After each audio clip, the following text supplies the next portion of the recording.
people focus a lot on probiotics would be a really good example, right? And probiotics they're great. Like, and for some people they really work, and for other people they don't, and that's okay. But what I think about, if we were to say our microbiome were just bacteria, which is so not true.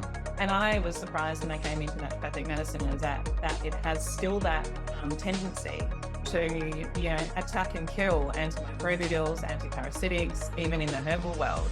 And a lot of the naturopaths that have trained many years ago are still doing that approach. Kill, rebuild, kill, rebuild, kill, rebuild. And it just doesn't work. Serotonin, one of the biggest producers of serotonin, comes from our gut. It comes from our gut microbes.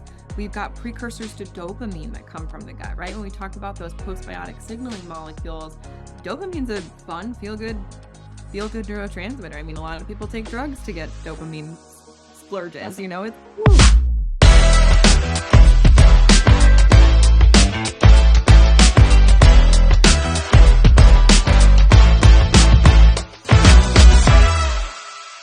Welcome back to the smarternotharder podcast, your home for 1 cent solutions to $64,000 questions.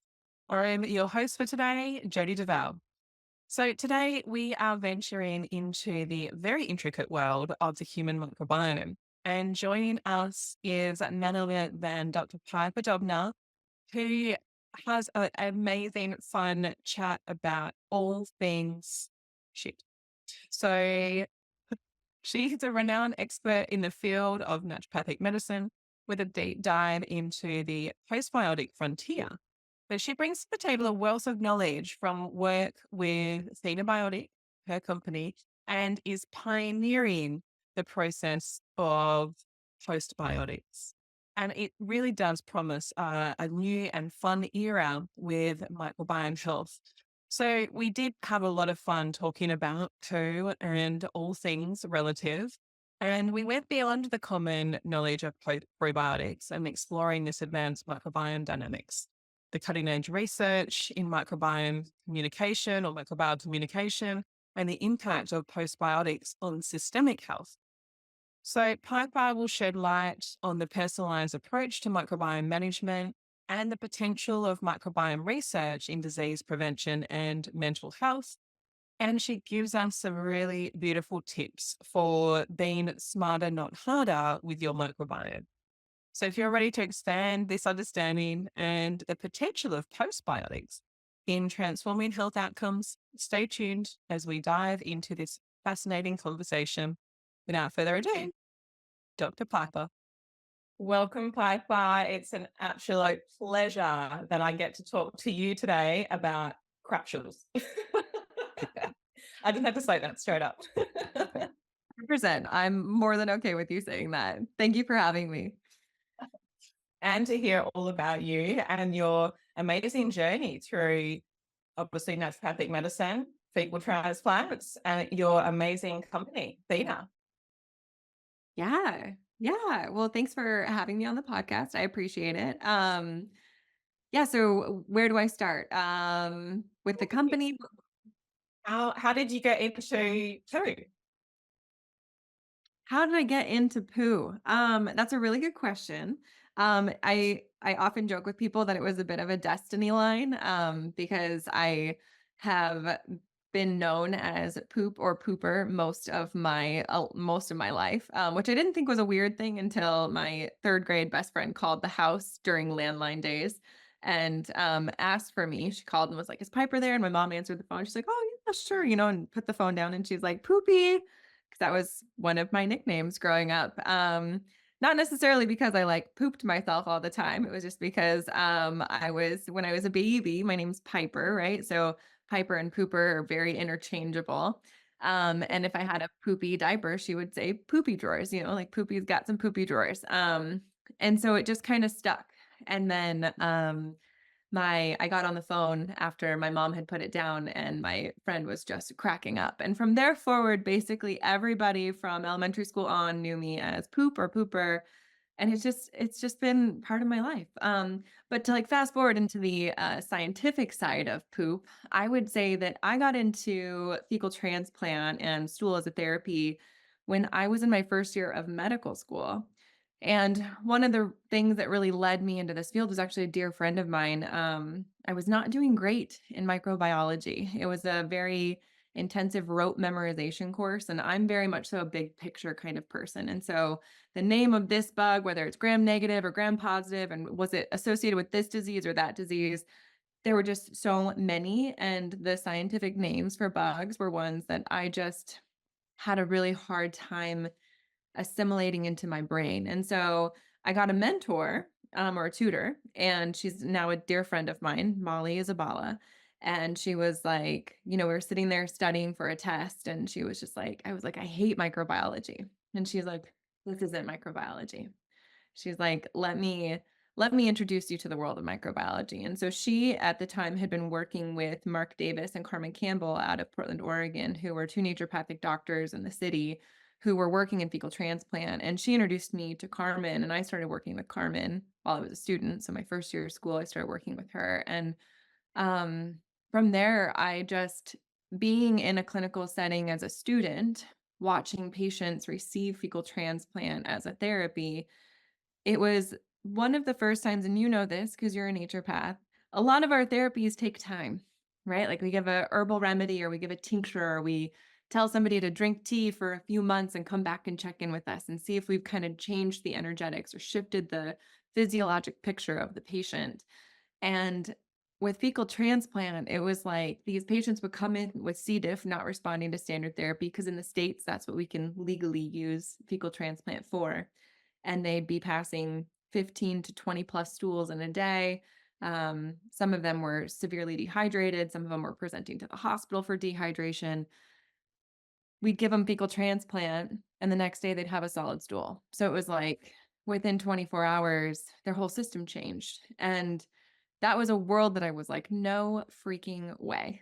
Like, we know the gut is the center of health as naturopathic doctors. Like, we absolutely know that. But to see it happen in real time, in real life, was such a cool experience. And then from there, it became something that I continued to study. And then my business partner for flora medicine had approached me in my last year of school because I was in the research program as well. And she was like, do you want to start a stool bank? And I was like, let's do this. Like, let's get into it. So that's the brief intro to my journey in the world of fecal therapy. To think that hating microbiology to be into the field of microbiology, it's incredible, isn't it? It just shows for the education part is that, just finding the motivational point, the love point for anything, and you can learn whatever you need to from that once you actually grasp the concept or grasp the love for that topic. And and as you have done, it's just incredible. So for the audience, and I know a lot of the audience will know already about the microbiome, but I want to bring something a little bit different to them. And obviously, we are talking about crapsules and fecal transplants today, which is very different. And I think when more I talk to people, the more people actually still don't know about this, particularly in Australia. It's not, there is a few centres that will do this, but it's not well known within the naturopathic community whatsoever. And even within the US, I believe, still. And because of the short Right. ability for the treatment, there's not much outcome in terms of what we can treat with them. Like you said, C. diff. But what I've read and what I've seen, there is huge outcomes for so many other conditions and so many other parts of disease states that people can heal from. So, firstly, let's sort of go through what what is the lesser known parts of the microbiome that really impacts human physiology. What do we not really think about? Like we know gut is the center of health, it's the immune system, it's all these other parts. But what do you think is the understated part of the microbiome that we really need to be knowing or looking up to? Oh my gosh, where to begin? I think so much is understated. I'm like, oh gosh.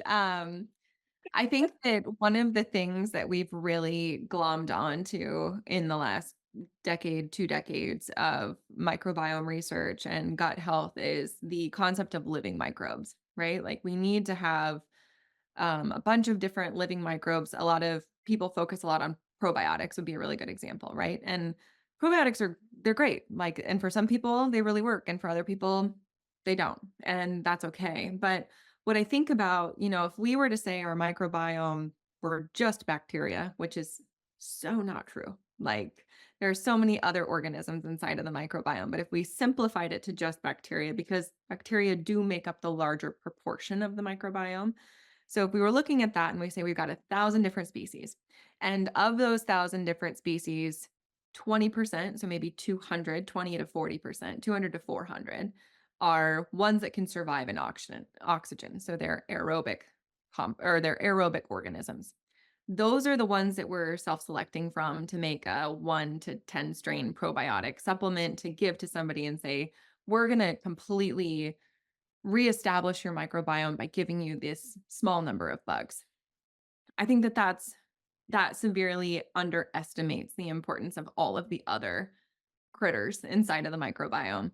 I think that one of the things that we devalue about the biome is that our microbes need us to be healthy. They want us to be healthy. And when we're feeding them and we're giving them a fuel source, which is fibers, right? Like different polyphenolic compounds. So when we're eating vegetables, when we're eating different colorful fruits, vegetables, fibrous materials, we're sending all of that material down the pipe to then feed these microbes. And these microbes eat and they gobble it up and then they poop. And so, yeah, they're part of our poop, but they're also pooping. And what they're pooping out are small molecules that are actually talking to our body. And so the concept of postbiotics, which is really where our company has maintained its focus, is there are these small signaling molecules that are speaking to the rest of the body. So I always talk about, postbiotics are kind of like how the microbiome speaks. It's how it talks to us. There's a massive mucus layer that if you're, a healthy human, you've got a nice thick mucosal layer that is separating the microbes from the internal aspect of your body.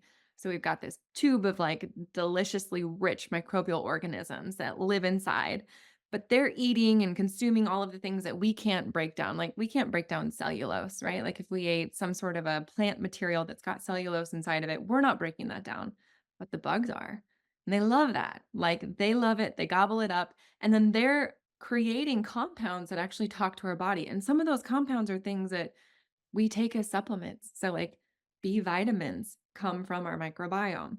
So, if we're eating enough of a plant based diet with enough fibrous vegetable material, do we really need to take a supplement or can you be getting it from a nice, rich biome of microbes that are going to provide that for you? K2 is another one that comes through from the microbiome. There's a bunch of, so all the short chain fatty acids are made by the microbiome. These are very anti inflammatory molecules. So when we talk about things like autoimmunity, for example, autoimmunity is an over exaggerated response of the immune system that's not turning off. Like it's turned on and it's been switched on and it just doesn't have the appropriate off switch to turn it off. And I think that sometimes that could be because so many of our therapeutics that we focus on in the world of medicine as a whole, I don't want to talk about naturopaths necessarily, but like as a whole, conventional medicine, all medical therapeutics, it's like, okay, you don't feel well, let's give you an antibiotic. You don't feel well, here's an antiviral. You don't feel well, here's an anti kill whatever the thing is that they're trying to kill. And we have viruses, we've got fungus, we've got bacteria, we've got amoebas, we've got protozoa. Some of us have helminths, which I think are really cool. And that's a definitely understated part of the microbiome that we don't have to get into now, but I am a big fan of helminthic therapy as well. So I think about how do we diversify and make our microbiome as rich as possible so that all of those microorganisms can keep each other in check. Because when we're sending things down like antibiotics and antimicrobials, yeah, we might be killing the thing that we think is causing the problem, but I often like to challenge that idea and say maybe it's not that organism that is the problem. It's the fact that we haven't fed the other 999 organisms that are going to be keeping that organism in check. And so it's a big step back from our kill savvy approach to medicine. Absolutely. And I was surprised when I came into naturopathic medicine is that it has still that tendency to, attack and kill antimicrobials, antiparasitics, even in the herbal world. And a lot of the naturopaths that have trained many years ago are still doing that approach, kill, rebuild, kill, rebuild, kill, rebuild. and it just doesn't work, you know. So there is that environmental component, and I really love what Kiran Krishnan has done with the spore based and the education surrounding the ability to change the environment. And I always will remember what he told me is that, you know, it's like the probiotics like putting a piece of blue sand onto a beach and expecting the whole beach to turn blue. And it won't. So you have to look after the beach. So, Yes. and it was so simple that just stuck with me. I'm like, yes, why are we not looking after the beach? Just as like, this is common sense. It's crazy. So I just love all of that. And I think, yes, the signaling molecules are something that is definitely understated. And also the fact that people don't realize that hormones, the neurotransmitters, including the vitamins, like you said, are all produced, are all supported by. So if you don't have, if you know, oh, it's all separate to us. A lot of clients will say, you know, my hormones are out, nothing to do with my gut. And I'm like, well, maybe maybe we have to do some education here. So it's a beautiful thing, and I love the way that you describe the digestive system. You make it juicy and sexy, and where it is, and it needs to be expressed that way because it's such a huge component of our health. So, Yeah. yeah, talk to me a little bit more about neurotransmitters and hormones, and sort of lay that down, and then we can move into postbiotics and what you're doing in the field. Yeah. Oh my gosh, I love that you said that because I've been at a few different conferences where I've talked with doctors and I'm like, what do you know about fecal transplant? Like, tell me more. And they're like, "Ah, I work with hormones." And I'm like, so you work with the gut, right? Like, are you working with the gut?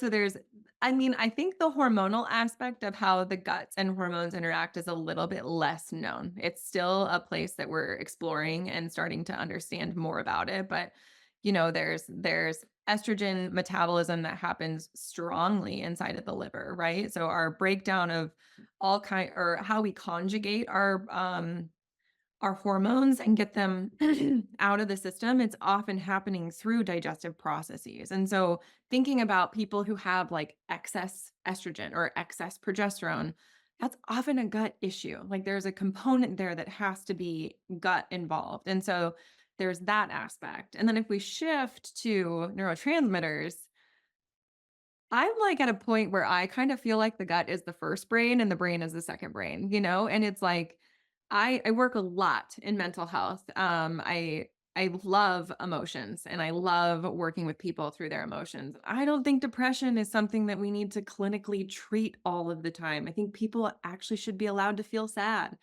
And I think that it's an important component of human expression and how we live and interact in this world. And when we're constantly suppressing and being like, "Well, I can't feel sad because I need to perform," it's like, well, maybe you just don't need to perform this week so that you can actually process and feel the emotion and feel the grief. And, the people who've come to me that have been on, different antipsychotic medications for years on end, and then we start working on their gut, it's like, well, maybe I don't need these medications anymore. And it's like, yeah, maybe you don't, because serotonin, one of the biggest producers of serotonin comes from our gut. It comes from our gut microbes. We've got precursors to dopamine that come from the gut, right? When we talk about those postbiotic signaling molecules, dopamine's a fun, feel good neurotransmitter. I mean, a lot of people take drugs to get dopamine splurges, it's, ooh, get some dopamine in there, like take some LSD. Great. But, you can make dopamine from different precursors that are coming through the gut. And so as long as we've got those precursors coming through, I mean, I often think about Parkinson's. I think Parkinson's is a really good example of this, right? Because we know it ends up being a deficiency in dopamine later in life.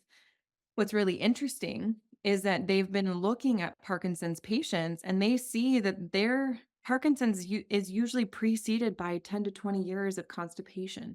So these people are not having adequate digestion. They're not pooping every day. They're not having all of these detoxification compounds exit their body. And our body is like, our digestive tract is so resilient and smart. It's like, oh, there's something in there. Maybe I can like make use of it again. Maybe I can recycle it. Maybe I can bring it back into the environment. So if it's sitting in the tube too long, the body's going to try and figure out how to use it and how to make use of it because it's like, well, it's there, so I'm going to do something with it. And so I do think that there are so many components of how the microbiome interacts with our brain that there is a, I know they call them neurotransmitters, but I'm like, serotonin should be an enterotransmitter. It's like coming from the gut. Like all of these precursors are coming from the gut. They're talking to the brain and they're helping our central nervous system. But I mean, I give the gut a lot of credit. What can I say? I'm biased. Pardon the interruption. Now, a word from one of our sponsors, Transcriptions. When it comes to boosting your cognitive edge, they're rewriting the script on brain health. And the signature Troche Just Blue is not just any supplement. With 16 milligrams of methylene blue, this little powerhouse is your ally for antioxidant power, mood elevation, more brain power, and sustained performance. So interested in giving your health and performance that extra advantage, visit transcriptions.com and explore their precision dose range.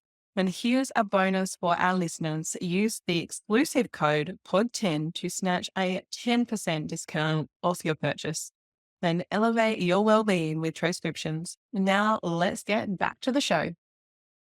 No, but I think we need to really redefine. I think what gut work or what, I worked on my gut and it sort of didn't work. I hear a lot. And I think we need to sort of redefine what gut work or working on the gut or gut health is. And I think that it is a huge plethora of a component of different actions that we need to take or look at versus just slippery on or just a probiotic or just a sealer and healer for the mucosal lining. So there's so much more to it.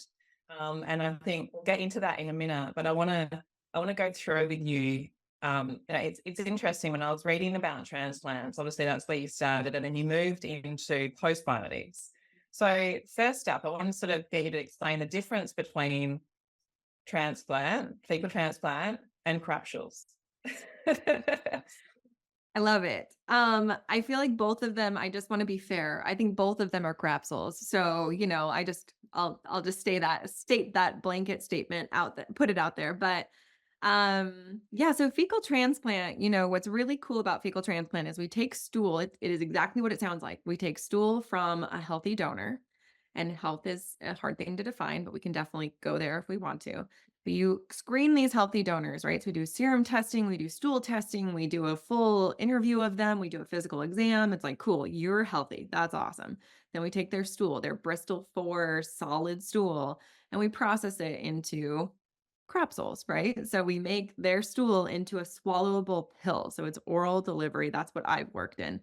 You can do colonoscopic delivery, you can do an NG tube. There's a lot of different ways to deliver fecal transplant. I think capsules are the best personally. There's no prep involved. It's pretty simple. You have to swallow 30 capsules in a 60-minute setting. That can be hard for some patients. So I can acknowledge that.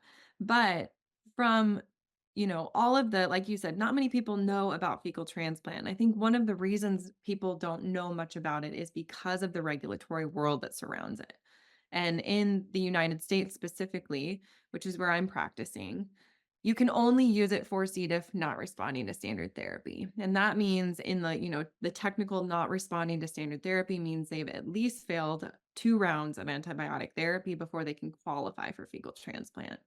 And so, those are a very small niche group of people who end up qualifying. But like you said, through NIH grants, through different clinical trials, we've been able to see fecal transplant help with things like multiple sclerosis, help with things like graft versus host disease, help with, hepatic encephalopathy, which is like end stage liver disease, right? And we think about it for metabolic syndrome. Like I'm doing a talk for cardiometabolic health coming up and looking at potentials for reducing insulin or potentials for reducing BMI. Doesn't always pan out in the human world. In mouse and rat models, they've been able to show some really cool changes in like body habitus, but doesn't always work in the human world. But we have all of these potential options for it. And being somebody who's owned a stool bank, I think one of the most profound moments in practice was in 2019. There was a research trial that came out of Arizona State University, and it was a 2-year follow-up to a trial they had conducted in 2017 on 18 kiddos with moderate to severe autism spectrum disorder, so ASD. And they took these kids and they did all of these kind of like psychological screenings on them. They did the CARS, which is basically the childhood autism rating scale, right? So they gave them a rating, they qualified them. They basically were like, you are kids with autism spectrum disorder. And from there, they also did a GI symptom scale. And then they dosed them with fecal transplant. And so they gave them a large bolus dose, so like a starter dose. And that was generally through enema delivery. Some of them took it through like a powdered, a live freeze dried powder. And then the following weeks that occurred for the trial, which were 8 to 10 more weeks, they gave more of this powdered fecal transplant to these kids on their food in a lower dose, so more of a therapeutic dosing strategy. And what was really cool is at the end of those 10 weeks, they saw significant improvements in the behavioral scales and in the GI symptom scales for these kids. Fast forward to 2019, they took those same 18 kids without introducing any more therapy, and they reassessed all of the scales. And not only was there sustained improvement, there was actually continuation of improvement along the way. That week, when that study published, my clinic phone rang off the hook.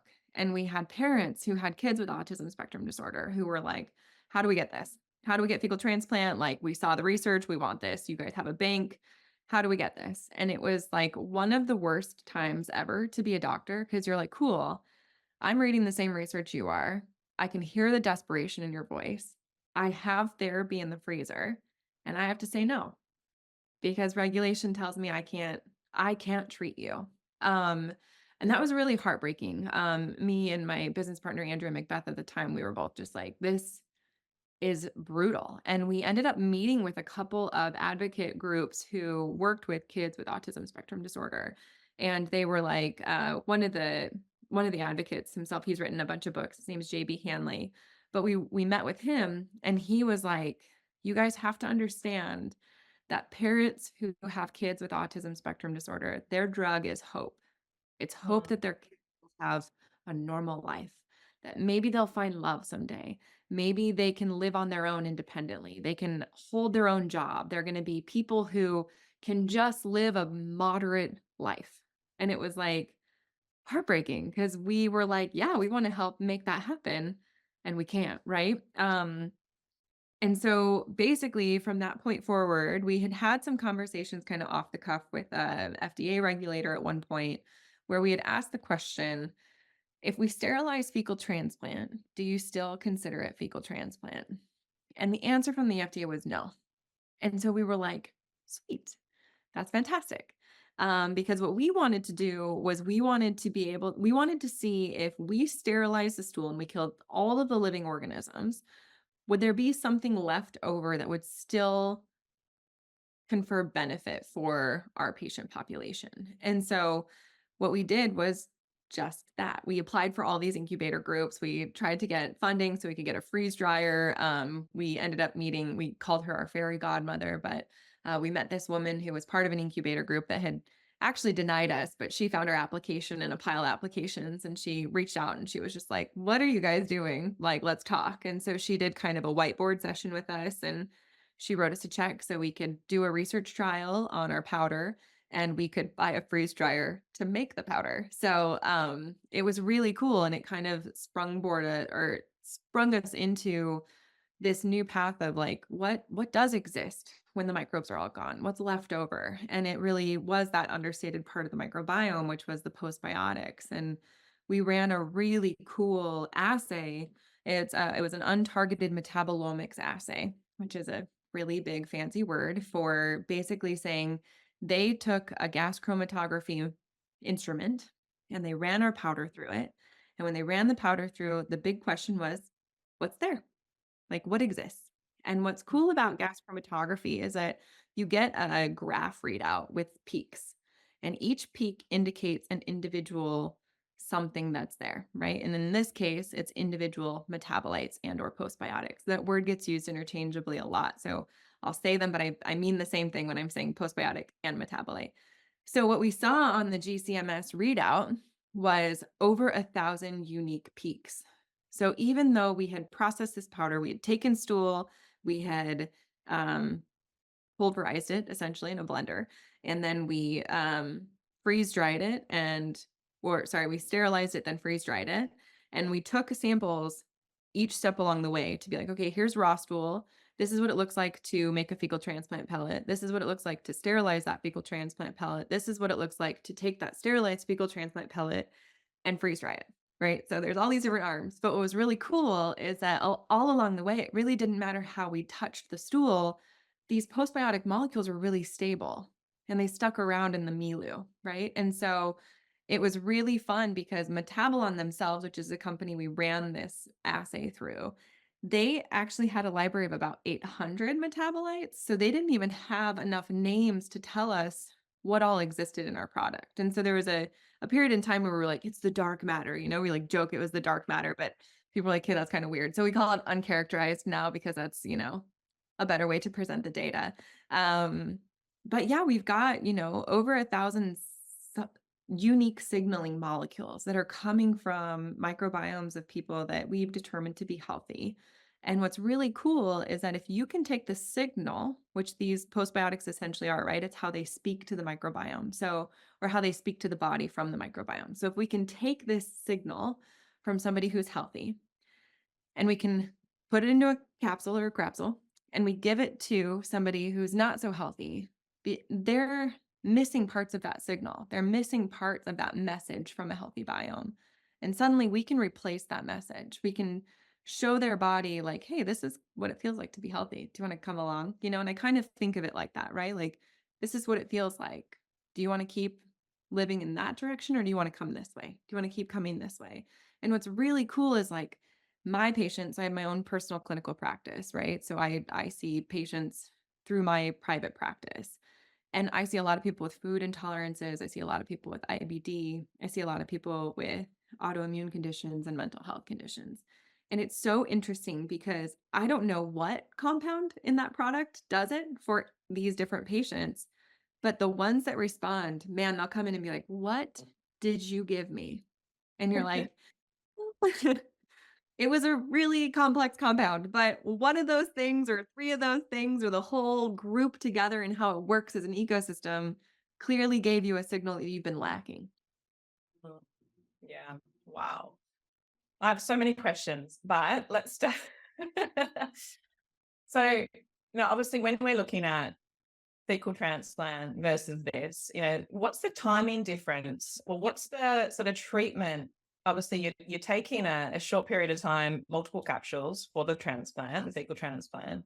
When you're doing the postbiotics, how long is sort of treatment that, what does that look like? And I know you say, so what you're saying is sort of, it's a bridge, so it gets them to feel what it feels like to be healthy again. So you're then enabling them to make and feel like they need to be making more changes in their life, in their diet, in their fiber, in their diversity, so they can then step into that easier. And I love that because we have to use a bridge sometimes to get people just to see the light at the end. So what sort of a treatment difference is there as well? That's a really good question.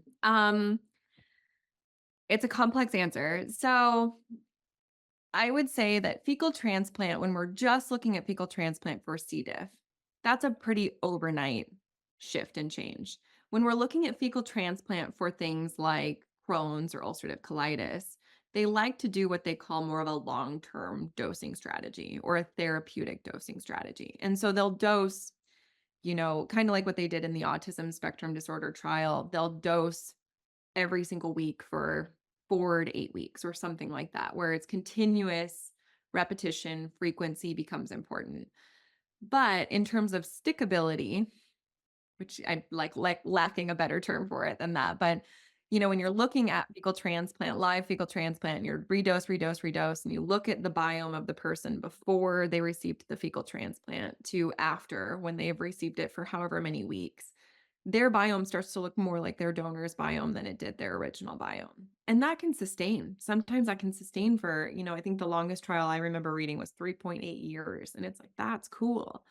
But it doesn't always stick like that in the long run. I've had many patients who do DIY fecal transplant at home and they'll get relief for 6 to 8 months and then their symptoms return and they need to figure out another way. So they need to either redose again or they need to do more of a continuous dosing strategy. So hard to say because fecal transplant, so much of what we know is around the C. diff world, and that's like such a one and done, and it feels like a miracle panacea. So there's that complex aspect of fecal transplant where it's like, yes, and, right? Like it's like, yes, it can be a miracle overnight. And oftentimes there is a need to do more of a therapeutic dosing strategy. With the sterilized product, what's really cool about it is I kind of think of it like a probiotic. Patients take one capsule a night, maybe two capsules a night. If they're in the IBD world, I've had some take four capsules a night, you know? And what's really interesting is that I've had some patients who have taken a single bottle and they came into me, you know, my very first patient I ever and treated this or used this as an option for his bloating. He came in, he'd been experiencing bloating after meals for about 20 years. And he was kind of your classic SIBO picture, right? Like he would go have breakfast at a restaurant. He'd sit back and have to unbutton his pants because he started bloating so much his pants didn't fit anymore, you know? So, and he was like, I'm an older man, I'm buttoning my pants in a restaurant. And I'm like, okay, yeah, I get that. That's not great, right? So, he took one bottle's worth. So he took one capsule a day for 30 days and his bloating went away, like totally resolved. Super cool. He didn't need any more of that. That is a very rare experience in my time now using this product. So we launched it. The first person to use it was him in 2020. Now it's 2024. So I've had 4 years under my belt of trying this product. And what's really interesting is what I see is generally patients, if they're going to get a relief, they're going to feel that within the first 1 to 2 months. So they're going to know, like, oh, interesting, something shifted. You know, like I had one patient who was a celiac patient, and again, this is any patients I talk about are in my private practice. So it's just to separate the company from me and my private practice. But um, you know, she had come in and she had started taking the product and she told me, she was like, you know, I started this product, my poops almost instantly got better. She's like, but what was really crazy is about a month in, I realized that I didn't have a pain in my abdomen that I didn't even realize that I had been having in my abdomen because it'd been there for so long that now that it's gone, she's like, I just like, I didn't even know that I had had that. And now that it's gone, it's like, holy cow, this is incredible, you know? So I've heard stories like that for sure. And for those patients, you know, they're going to notice that difference. What can happen though is they'll take it and they'll start to get all these beautiful benefits and they're like, cool, I'm good. Like it changed everything. I'm good to go. But like we said, it's a signal, right? So we're bringing that signal in.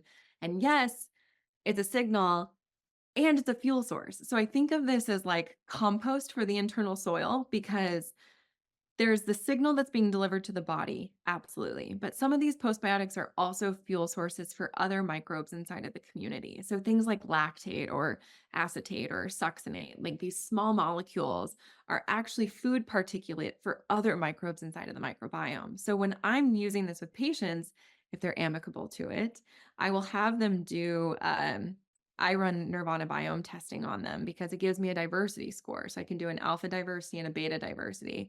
And that's really what I'm looking at when I'm looking at patients' labs. Like, again, so many convoluted things about the microbes themselves, like horizontal gene transfer, where they can switch off which genes or like who's making what. It gets complex and complicated. But I think that instead of focusing on the bug, I want to focus on the community of bugs inside of my patient's microbiome. And so if I can show diversity increasing, which for the handful of patients that have let me do that, I have seen diversity increase, which has been so cool because I'm like, yes, we're bridging, we're giving that palliative aspect, we're giving people the ability to feel better, to have more energy, to see what it feels like to have this healthy biome, while we're also feeding their internal biome and teaching them the lifestyle things they need to do to continue that biome. And so that takes time, you know? So I'm usually looking at anywhere from, you know, 6 to 12 months of a patient being on the sterilized product. And at that time, you know, if they're feeling good and they've been feeling good for a few months,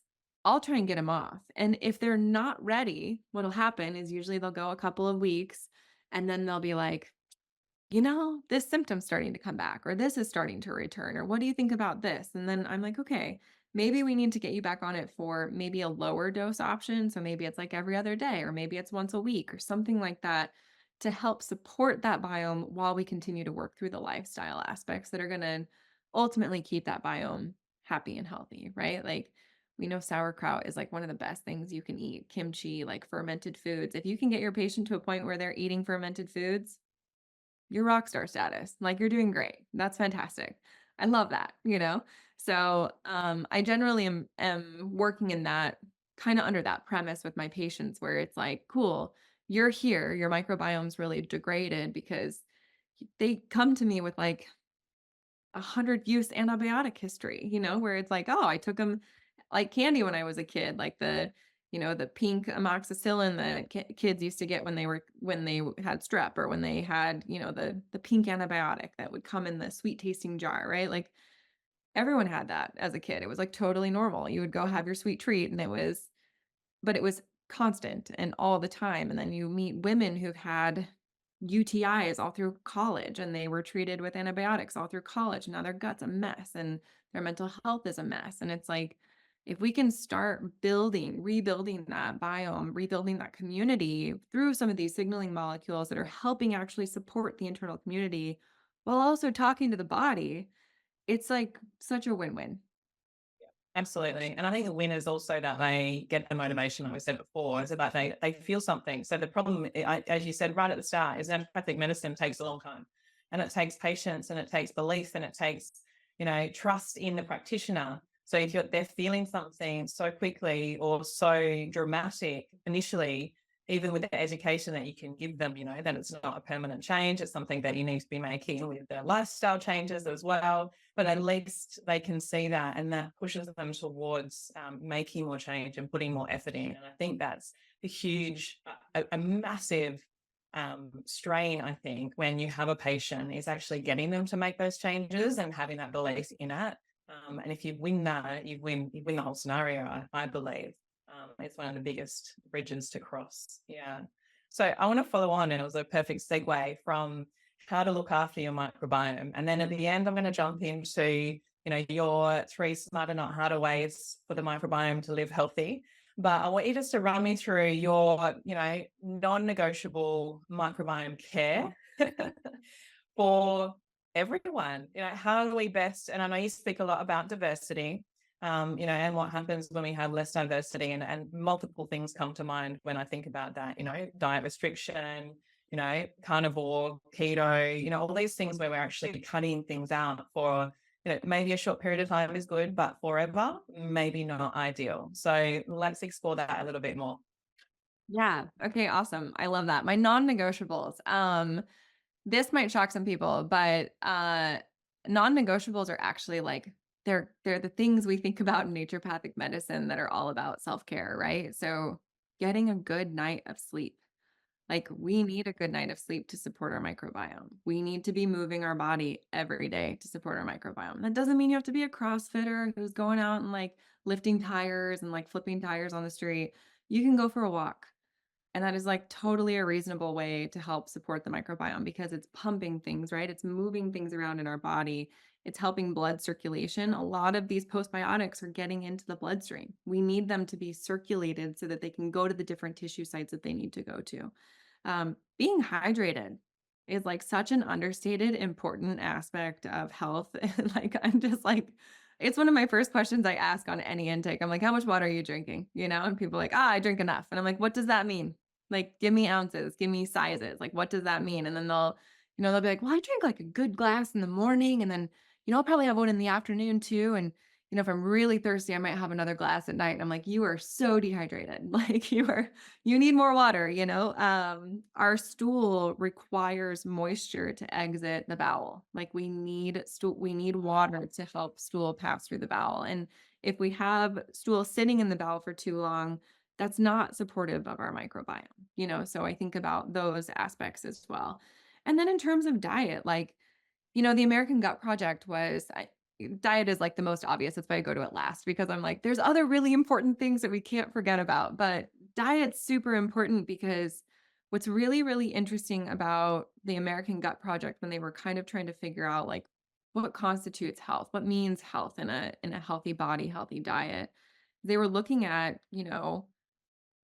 different diversity in the diet itself, right? So like you talked about the carnivore diet. I know the carnivore diet is like so hot right now and everyone loves it. And I think it's great. Like I'm a big fan of meat. I grew up in a hunting family, so like, venison and elk were things that I got to eat a lot when I was younger. And I love liver. So I'm like, if you're going to eat meat, like eat the organ meats for sure, because they're so nutrient dense and they're so rich in all kinds of different vitamins and minerals that are so easily assimilated by our body. So it's not that I'm anti meat. It's just that there are bugs inside of our system that really, really depend on and thrive on polyphenolic compounds. And what I mean by that is that those are the colorful things that come on our fruits and vegetables, right? So it's the skins, when people say eat your rainbow, you're getting all of those different compounds from those different plant materials. And I think what's really important about that is that that's helping to feed different types of microbes inside of the environment. So, all of the different types of foods you can get into the diet, the better. Not everybody can do that, though. Not everybody can tolerate a massive, diverse array of vegetables. Like, if I have a Crohn's patient that I'm like, hey, like, you should start eating the rainbow and you should go eat a salad with all these chopped up veggies, like, I'm going to explode their gut. Like, I'm going to absolutely blow them up from the inside. I don't wanna do that to somebody, right? Like, that's not my goal. I don't want them to hate me and then never come back to me, because then I really can't help them, you know? So, it's like, okay, what can we start with? Like, maybe if you're somebody who's not eating a lot of plants right now, like, maybe sautéing down, like, a couple of different greens to add to your meal, right? It's like baby steps. It's like, okay, one meal, maybe you add a little bit of broccoli. It doesn't have to be massively diverse all of the time. You don't have to eat this incredible, colorful salad all the time. But what the American Gut Project told us is like, if you're eating 30 different plant based foods in a week, and that includes spices. So, like, add some turmeric to something, add some paprika to something. Do you like, if you like celery root, or if you like something like, I'm like blanking on all my spices right now, but like you can add spice to basically anything. And every time you add a new spice, add that to your list of 30. If you're going to drink tea, right? You're getting the polyphenolic compounds. It's maybe not in the same fibrous, like harsh, hardy material that you would get. And if you were eating the actual food or eating the actual bark, but you're still getting those compounds in through the tea. So when you're drinking like different root teas and you've got like a 5 blend root tea, cool, you've got 5 different products you just brought into the system. That's diversifying. You can diversify through tea. And that's one thing that I really like to stress with my patients who are like super hardcore, like, I just got to do the carnivore. And I'm like, cool. Can you like get some herbal teas in there too? Just like a few, just like enough to, like, you're still not eating those things, but at least you're getting some of the signals and some of the different compounds that our microbes really thrive off of. And so I think about that too. And then I also like, if they're like super hardcore, I'll have them like, I have some patients where, one woman I had just a couple weeks ago, she was like, I'm really good on like a very simple diet. I eat the exact same thing every day. I feel really good when I eat the exact same thing every day. And I was like, cool. I'm not gonna change that because you feel good doing that. Can you just add maybe a tablespoon of sauerkraut? Like, that's it. I just want you to add. I'm not gonna have you take anything away, but if you can add just a little bit of sauerkraut or kimchi and add something that has some of those fibrous materials, but it's also a ferment, right? Like, when we talk about, like, our ancestors ate fermented vegetables all the freaking time because it was one of the best ways for us to preserve food. And it's a great way for us to have exposure to soil microbes, right? So when you're talking about Kieran, like, love that man on a level. What a wonderful human he is, right? But it's like so much of what we're learning about like spore-based and spore-forming microbes, a lot of them are soil microbes, right? And so a lot of them are coming from the ground. We've missed that. Like, we've got pesticides all over, and I'm not sure what the Australian world looks like in terms of pesticides, but I can tell you the American world is not beautiful, We are the same. right? And so it's like we're actively killing these organisms that want to help us. And so I'm constantly trying to get patients away from conventional farming, away from pesticide laden foods. And sometimes that's not affordable, and I get that. But like, it is, to me, it is such a, like, humanitarian issue that we have so many pesticides sprayed everywhere, because that's a major, major microbiome disruptor. And I think that I've had patients who were autoimmune patients where once they made that switch to more of an organic based diet, that alone was enough to make them feel better. And so there are components of our agricultural system that we're fighting against all the time. But I do think that, baby steps, like considering baby steps with the diet, you don't have to be perfect. I'm not perfect. I'm far from perfect. Like there are times where I'll go meet with friends and we'll hang out and then it's like, "Oh, shoot, like time has passed. Let's go find a place that's open for dinner." And the only thing that's open is like a place that you're like, "Okay, this is probably not the food I would eat every single day of my life." And it's okay to live the 80-20 rule where like 80% of the time you're good, you're solid, you're doing everything right, you're eating at home, you're cooking your own food. And the other 20% of the time is made for moments like that where it's like, it doesn't matter. I've got the freedom to like go out and go eat the nachos. Like, why not? And bless your food. Like, hope that it's gonna give you all the nourishment it can in that moment and, get back on track when you get home. So, I hope that answers your question, but those are kinda like it's a long-winded list of non-negotiables, but there's a lot, and it's really about being empowered to take care of yourself. Right in the interruption again, this segment is proudly sponsored by Home Gut Immune Module. Designed for health practitioners, this module dives into the critical relationship between gut and immune health, offering advanced strategies for looking at and addressing gut related health issues. So, this module, what does it bring to you? Meal digestion, inflammation, dysbiosis and metabolic imbalance, infection, food sensitivities, and all the information you need to look in depth into the gut and immune system. Right on track for this episode. We know how important the microbiome and the interaction it has with the whole body. So, led by industry experts, this module blends scientific theory with practical case studies and ensuring you can apply your knowledge directly. So, enhancing your practice with Homeworks insights into gut immune health. Visit homefolk.org to discover how this module can benefit you and your clients. Yeah, yeah, and I totally agree. And I think it's good for people because it's sort of like there's not that limitation of I can never do it. And when you put a never do in, then you end up being a rebel in your own right. And you sort of like, splurge on the side more often than you should. So if you put in a I can and then wow, I'm going to look after my body for the rest of the time, then there's so much more leeway and freedom in that they feel that they can actually live their life still. And I find that's the biggest thing when you're treating patients is that or clients that they always come in and they go, please don't take my coffee away from me, or please don't take my wine away from me. I'm like, well, no, we won't, but you just make some other little add-ons. And then it's always a nice thing when they go, oh wow, she didn't make me, naughty school teacher type, feeling. So I think it's beautiful to be able to have that with the client. So yeah, I think that's fantastic. So I wanted and it sort of comes into this, and I think you've already answered the question, but what are your recommendations for people? Because we always ask this at the end of every podcast for how you live smarter, not harder for your microbiome. So 3 or 4 things that you want to really finish on. Oh man, work smarter, not harder. I mean, prioritize sleep if you can. I like sleep, sleep, sleep, sleep, sleep because so much of that interacts with how our nervous system responds. And a lot of my patients, again, I'm working in the gut a lot. So I'm doing a lot of gut work. I can't treat the gut without treating the nervous system. Like it doesn't, those two to me go hand in hand. And so sleep is one of the number one ways for me to at least start getting more stability inside of the nervous system. And, they talk about the brain shrinking at night and the gliolymphatics, like picking up all the excess garbage and like cleaning it out. Like we need a good sleep to clean out the brain. So there's that, like sleep forever, hydration. I like I'm gonna go back to hydration because I think it's so important. And then like not feeling guilty for, like you said, the I can moments, right?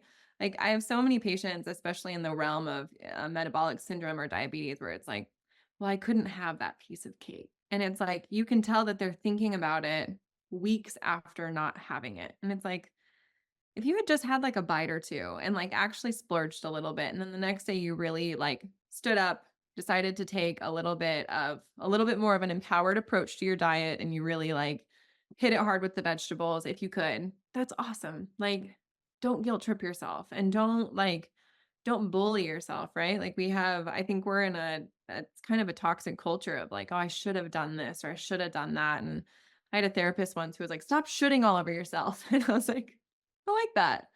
I like that a lot, like, you're right, like, there are things that you can do, and as long as you're making the conscious decision, right? It's like, like, I'm really craving that today, and if you don't eat the thing you're craving, then, like, sometimes that craving becomes that midnight snack that people are, like, going to the fridge to, like, overeat on because it's like they didn't do it in the moment, and so now they need it, right? It, like, becomes this, like, obsession, and so it's like, yeah, go feed the need, and then get back to that 80% of the time where you're doing things the way that you Yeah. need to be doing.